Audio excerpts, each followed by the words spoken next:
Tell me a little bit about the foundation, how you started it, and Yeah, I started the Brent Sopel Foundation about just over a year ago. Okay. I found out, I guess about 7 years ago, I was dyslexic. Okay. And my struggles were, was severe. I Right. told them dumb and stupid for, for a good portion of my life. So, dyslexia is 1 in 5, and Right. 20% of the population have it. These are staggering It's numbers. pretty common.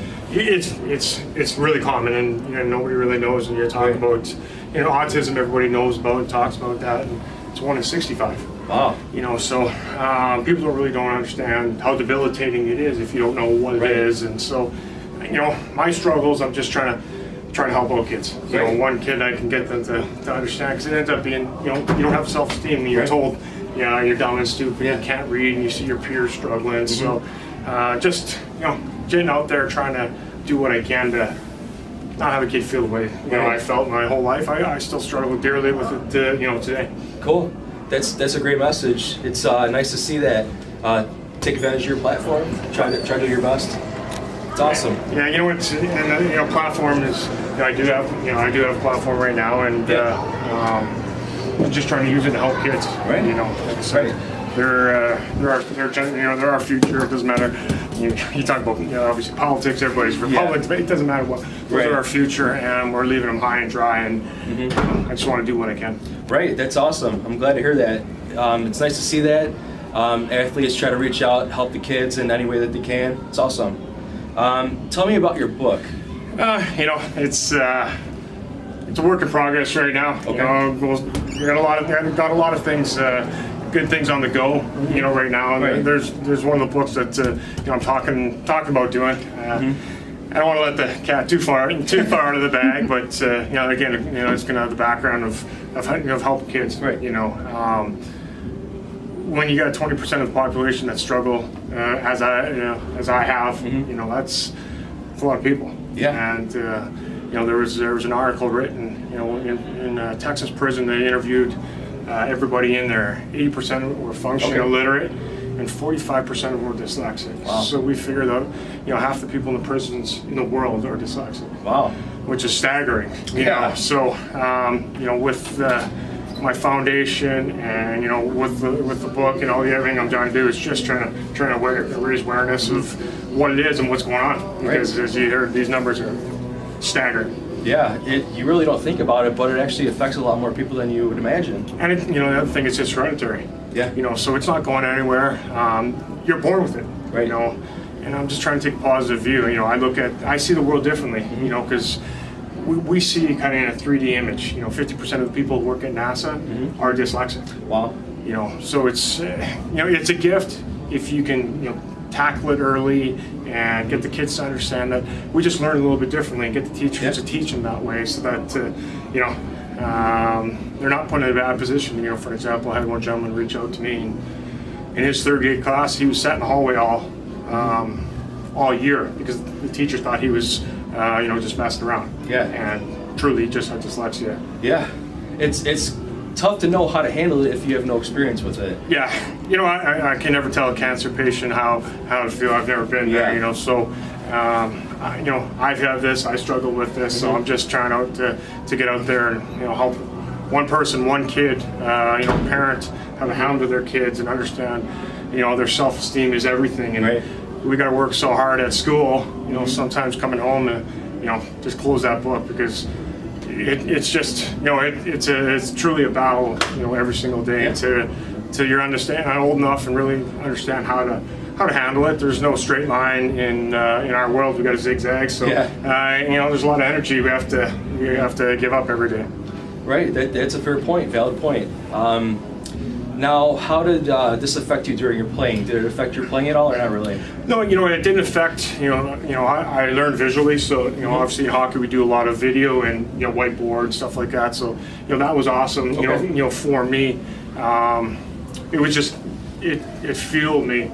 Because I was afraid of the real world because of my struggles. So I played 18 years pro because I had dyslexia. Because only thing I had to have was my work ethic, and I had to work harder than anybody, to survive. And that's what made me play as long as I did. I was never the best, the most skilled. actually I think I was ranked the slowest skater in the NHL my whole career, almost 700 games. So it was just the way I saw the game, my anticipation, right. And I credit that for for my dyslexia. Right. So there's a lot of gifts out there. There's no question. It's a positive, but just getting out there and getting kids to understand, because it's tough to see that when you're 6, 7, 8, 9, and because you're different. So just if I can tell my story and get them to take a deep breath and understand that they're not alone is my goal. Okay, awesome. So is this affecting you from your birth until now, or when did you find out about it? So obviously you're born with it, and I did find out. My daughter got tested, and that's how I found out. Oh, okay. Like I said, I think it was about 35 years old when I found out. So, oh, wow. And it's amazing. We had close to 2 million people in the world we figured have this, and a good percentage of people find out the exact same way as I did. So there's a lot to say, in this. Nobody really knew what dyslexia was back when I was going to school. Yeah. But the sad part is, I'd probably say, it's maybe 5% higher now. So we've got a long ways to go to really get the understanding the word out to, how common this is. And it is hereditary, so it's not going away, and you're born with it. So it's not going away. There's a lot to it, but grassroots right now. We're a year into the foundation. We've done some good things so far, and plenty more to go. It's a great cause. It's always nice to see kids try to get helped out as much as possible. What are your long-term goals with the foundation? Do you have anything set in stone? Yeah, there's nothing set in stone. Everything is in pencil, because when you cross one bridge, you get to the other end. You take a left or a right. So the goal is definitely the first thing is really get the awareness of what it is. But also the foundation is raising money. You go to the website BrentSopelFoundation.org and donate. There's something called the Wilson Reading Program, where if you get diagnosed with dyslexia, you can take this Wilson Reading Program. It helps you understand how to read. Okay. So it takes you back to the grassroots of the small words of cat, hat, and kind of almost suddenly rewires your brain so that you can read. So the foundation is raising money to tutor kids. With this Wilson Reading Program, we tutored 2 kids last summer. Change their lives. So those are what we're doing right now. And again, it's just grassroots. We still got plenty more to go, and we have a lot of goals and dreams and visions. And we're just gonna try to take it one day at a time, and hopefully hit those one day. Okay. Do you have any more events coming up?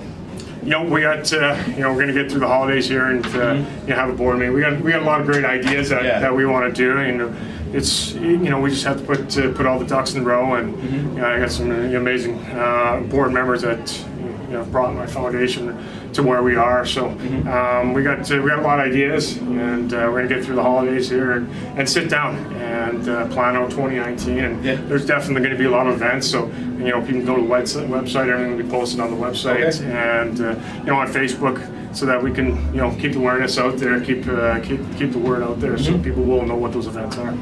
Now, I know you were part of the Blackhawks for the Stanley Cup run in 2010. Yep. Are you working with the Blackhawks at all in regards to your foundation? No, not yet. It's like I said, we're still grassroots. Okay. We still got a lot to build before we can get to that level. So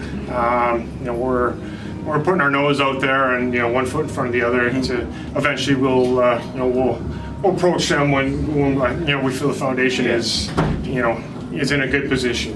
We're still young and still growing. So we'll be there, and we'll be crossing that bridge hopefully soon. I'll be looking forward to that. It'll be cool to watch out for, something to watch out for in the future. Now, back to the Blackhawks. Do you have any cool moments or favorite moments that you want to share? You win the Stanley Cup. I probably won the Stanley Cup a million times in the outdoor ranks. So when you finally get to hoist the Stanley Cup and fulfill that dream, it's pretty amazing. And the group of guys that we had in 2010 were obviously very special. We're all part of history, and we'll never forget it. So can't look past that. But the NHL was great to me. Hockey's been great. I've been around the world. I was in Russia for 3 years. Oh, wow. So, I played over 1,000 games professionally. So hockey's been great to me. Seen a lot of things. Did a lot of things, but I can't narrow. Other than the Stanley Cup, I could narrow that. I got hours and hours of it, but obviously that's first and foremost. Right. Big question I kind of want to ask you. How do you feel about the Joel Quenneville situation? Well, obviously, I wasn't a fan of it. Obviously, Joel and I have a lot of history. He second winningest coach in history. Right. He was here in Chicago winning Stanley Cup with him. But I was played against him for many years before he got to Chicago. So he took us to where we were.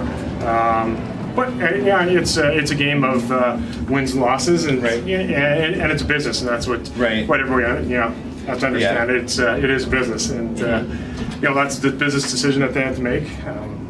We all don't like what the boss is, but that's why they're making the decisions. Right, that makes sense. Do you have any cool moments with Joel that you like to share? Well,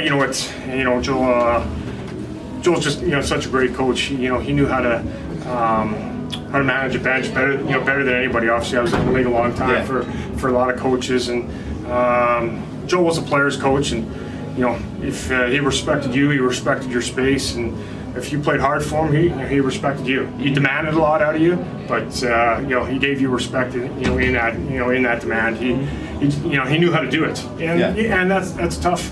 You've got 23 personalities, and you have to figure out how to push each button the right way, whatever's that, media or pulling him aside or getting in his face or whatever it is. So there's a reason why he's second winning coach in all-time history than anybody. So he'll land again.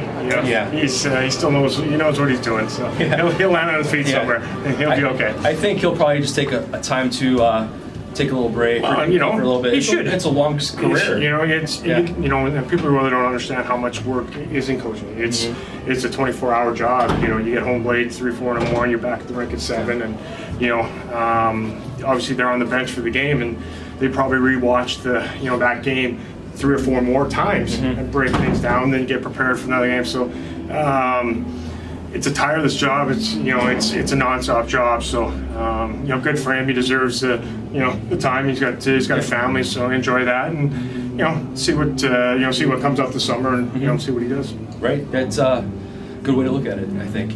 Now, how do you feel about the Blackhawks' current situation with the roster and the talent? And well, here's the thing. Obviously, they're struggling, and I think they're 3-19 in the last 24 or whatever it is. But here's where I look at this. You can be relevant and good every year and not win.